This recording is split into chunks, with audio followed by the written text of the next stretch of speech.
투자 판단의 최종 책임은 투자자 본인에게 있습니다. 이 내용은 정보 제공을 목적으로 하고요. 특정 종목에 대한 매수나 매도 추천이 아니라는 점 분명히 말씀드립니다. 최근에 시장을 정말 떠들썩하게 한 이름이 있죠. 바로 팔란티어입니다. 단 하루 만에 주가가 폭락했는데 그 뒤에는 과연 어떤 이야기가 숨어 있을까요? 오늘은요, 미 육군의 차세대 주의 통제 시스템에서 발견된 보안 결함. 이 사건이 어떻게 단순한 기술 문제를 넘어서 한 기업의 위기 대응 전략, 시장의 심리, 그리고 미래 국방산업의 거대한 변화까지 보여주는지 제가 아주 심층적으로 파헤쳐드리겠습니다. 자, 그럼 바로 시작하죠. 모든 이야기의 시작은 바로 이 숫자였습니다. 마이너스 7.5%. 정말 단 하루 만에 팔란티어 주가가 그냥 곤두박질 쳤습니다. 심지어 그날 S&P 500 지수에 포함된 모든 종목을 통틀어서 최악의 성적이었어요. 시장은 그야말로 공포에 휩싸였죠. 아니 도대체 무엇이 이토록 갑작스런 패닉을 불러일으킨 걸까요? 범인은 바로 로이터 통신의 단독 보도, 이 한 줄이었습니다. 미군의 심장부라고 할 수 있는 차세대 지휘 통제 시스템에서, 그것도 팔란티어가 참여하는 프로젝트에서 심각한 보안 결함이 발견됐다는 소식. 와, 이건 국방 프로젝트의 근간이 되는 신뢰와 안정성이 뿌리째 흔들릴 수 있다는 공포감을 주기에 너무나 충분했죠. 그래서 우리는 이 사건을 그냥 표면적으로만 봐서는 절대 안 됩니다. 한 걸음 더 깊이 들어가서 질문을 던져봐야 해요. 이게 과연 개발 과정에서 흔히 발생하는 그런 단순한 버그에 불과했을까요? 아니면 팔란티어라는 기업의 역량 자체를 의심하게 만드는 명백한 실패였을까요? 그것도 아니면 실리콘밸리의 그 빠른 속도와 문화가 국방이라는 아주 보수적인 세계와 충돌하면서 나타난 필연적인 성장통이자 미래전쟁의 패러다임이 어떻게 바뀌고 있는지를 보여주는 거대한 서막은 아니었을까요? 오늘 그 답을 함께 찾아가 보시죠. 좋습니다. 그럼 첫 번째 챕터에서는 논란의 바로 그 중심, 보안 결함 그 자체를 한번 재구성해 보겠습니다. 과연 언론이 보도한 대로 이게 재앙에 가까운 실패였는지 아니면 전혀 다른 시각으로 해석할 여지가 있는지 깊이 한번 들여다보겠습니다. 미 육군 내부 메모를 통해서 드러난 문제점들은요, 생각보다 훨씬 구체적이고 심각했습니다. 내부자 위협에 취약하다. 이게 무슨 뜻이냐면요, 허가받은 사람이 마음만 먹으면 군사기밀을 얼마든지 빼낼 수 있다는 뜻입니다. 더 심각한 건 누가 언제 어떤 데이터를 받는지 기록조차 남지 않는 로깅 시스템의 부재였어요. 이건 사실상 감시와 추적이 아예 불가능했다는 의미죠. 그리고 가장 충격적인 부분, 일반 병사가 장군의 정보에 접근하는 것처럼 권한 등급과 무관하게 모든 데이터에 접근이 가능했다는 점입니다. 이건 단순한 실수가 아니라 시스템 설계 자체에 근본적인 결함이 있었을 수 있다는 아주 강력한 신호였습니다. 그런데 말이죠. 바로 여기서부터 이야기가 완전히 다른 국면으로 접어듭니다.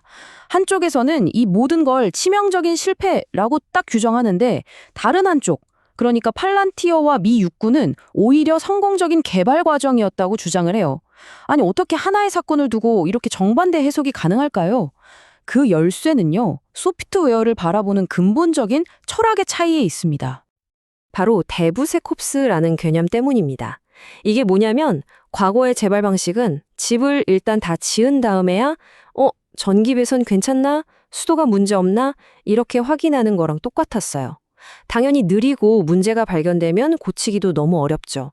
하지만 데브세콥스는 설계 단계부터 벽돌 하나하나 쌓을 때마다 안전을 점검하는 방식입니다. 개발과 보안, 운영을 그냥 하나로 쫙 묶어서 실시간으로 문제를 찾고 즉시 해결하는 거죠. 그러니까 이 관점에서 보면 문제를 빨리 그리고 많이 찾아내는 것 자체가 실패가 아니라 오히려 성공적인 프로세스의 증거가 되는 겁니다. 그리고 이러한 관점을 미 육군 고위 관계자의 발언이 아주 명확하게 뒷받침해 줍니다. 제스로 레이 중장은 위험을 발견하고 즉시 완화했다고 말하면서 이게 좌절이 아니라 미래를 위한 좋은 소식이라고 평가했어요. 문제를 덮는 게 아니라 오히려 문제를 드러내고 해결하면서 시스템을 더 단단하게 만드는 과정으로 본 거죠. 이것이 바로 전통적인 국방산업의 문화와 실리콘밸리의 문화가 충돌하고 또 융합하는 지점을 보여주는 아주 상징적인 장면이라고 할 수 있습니다. 자, 그럼 다음 챕터로 넘어가서요. 이번에는 기술이 아니라 전략의 영역을 한번 살펴보겠습니다. 팔란티어가 이 엄청난 위기 상황에서 어떻게 여론의 흐름을 바꾸고 이야기의 주도권을 되찾아왔는지 이건 뭐 거의 한 편의 교과서 같은 위기 커뮤니케이션 사례라고 볼 수 있습니다. 이들의 대응은 정말 빠르고 정교하고 아주 효과적이었습니다. 첫째, 보도가 나오자마자 그거요? 그거 이미 해결된 과거의 문제입니다. 라고 즉각적으로 선을 그어버렸습니다. 둘째, 문제 분리 전략을 펼쳤죠. 시스템의 다른 부분에 문제가 있었을지는 몰라도 우리 기술의 핵심인 팔란티어 플랫폼 자체에는 아무런 결함이 없었다고 명확하게 구분지은 겁니다. 그리고 마지막으로 가장 강력한 무기, 바로 고객인 미 육군의 입을 빌려서 이건 성공적인 과정이었다 라는 메시지를 쫙 퍼뜨리면서 실패라는 프레임을 성공이라는 프레임으로 완전히 뒤집는 데 성공한 거죠. 이 모든 과정이 우리에게 뭘 시사하냐면요. 팔란티어나 엔듀릴 같은 실리콘밸리의 신흥 강자들한테 국방시장 진출이라는 게 단순히 기술력만 좋다고 성공할 수 있는 영역이 아니라는 겁니다. 이처럼 예상치 못한 위기 앞에서 얼마나 신뢰를 주고 또 얼마나 효과적으로 문제를 해결하는지 증명하는 것. 그것이 기술 그 자체보다 어쩌면 더 중요한 평가 기준이 되는 것이죠. 이번 사건은 그들에게 아주 혹독하지만 정말 중요한 시험대였던 셈입니다. 자, 이제 관점을 시장으로 한번 옮겨보겠습니다. 기술과 전략, 그 이면에서 투자자들은 이 사건을 어떻게 받아들였을까요? 단기적인 공포와 장기적인 신뢰 사이 그 거대한 간극이 만들어낸 투자자의 딜레마를 한번 분석해 보겠습니다. 하루 만에 7.5% 하락. 물론 엄청난 충격이죠. 하지만 이 숫자를 제대로 이해하려면 그 이전의 시간을 한번 돌아봐야 합니다. 팔란티어는 지난 3년간 주가가 무려 2000% 넘게 폭등하면서 시장에 정말 어마어마한 기대를 한몸에 받던 그런 주식이었습니다.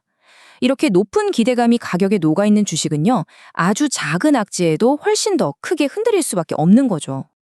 투자자들의 패닉 뒤에는 크게 세 가지 이유가 있었습니다. 첫째는 방금 말씀드린 고성장주 특유의 극심한 변동성, 둘째는 정보의 비대칭성입니다. 투자자들 입장에선 군 내부의 복잡한 사정을 알 길이 없잖아요.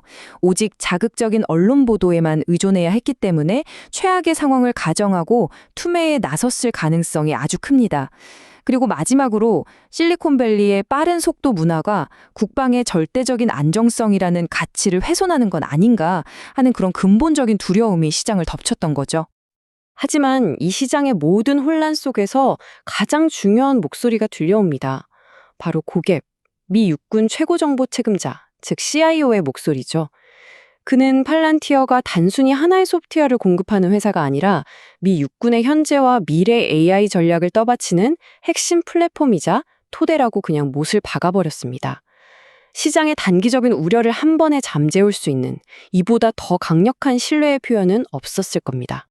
결국 핵심은 이겁니다. 단기적인 주가 변동은 수많은 소음과 감정에 의해서 좌우되지만 한 기업의 장기적인 가치는 결국 핵심 고객과의 신뢰라는 이 보이지 않는 자산에 의해 결정된다는 것. 시장은 패닉에 빠졌지만 정작 팔란티어와 미 육군의 파트너십은 조금도 흔들리지 않았다는 사실. 이것이 바로 투자자들이 단기적인 소음과 장기적인 가치를 구별해서 봐야 하는 이유입니다. 자, 이제 마지막 챕터입니다. 한 걸음 더 멀리서 이 사건을 바라보죠. 이 모든 소동이 사실은 국방 산업 전체를 뒤흔드는 훨씬 더 거대한 패러다임 전환의 한 단면에 불과하다는 것을 이야기해 보겠습니다. 과거의 전쟁과 미래의 전쟁은 근본적으로 다릅니다. 이 표를 보시면 그 차이가 한눈에 들어오죠. 과거의 전쟁이 탱크나 전투기 같은 하드웨어 중심이었다면 미래의 전쟁은 보이지 않는 소프트웨어, 데이터, 그리고 AI가 승패를 결정합니다. 개발 방식도 모든 계획을 완벽하게 세우고 순서대로 진행하던 그런 느린 폭포수 방식에서 끊임없이 시도하고 수정하면서 빠르게 발전하는 애자일 방식으로 넘어가고 있는 거고요. 자연스럽게 전쟁의 주역도 로키드 마틴 같은 전통의 강자에서 팔란티어, 엔듀릴 같은 새로운 기술 기업들로 옮겨가고 있는 거고요. 네, 맞습니다. 전쟁의 본질, 그 무게중심이 하드웨어에서 소프트웨어로 이동하고 있습니다. 이번 팔란티어 사태는 단순히 한 기업의 해프닝이 아니에요.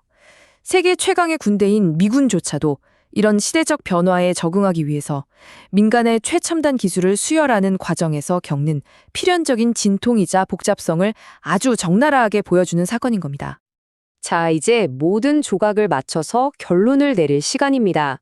팔란티어 보안 결함 사태라는 이 하나의 사건이 우리에게 얼마나 다층적인 의미를 던져주는지 한번 정리해 보겠습니다.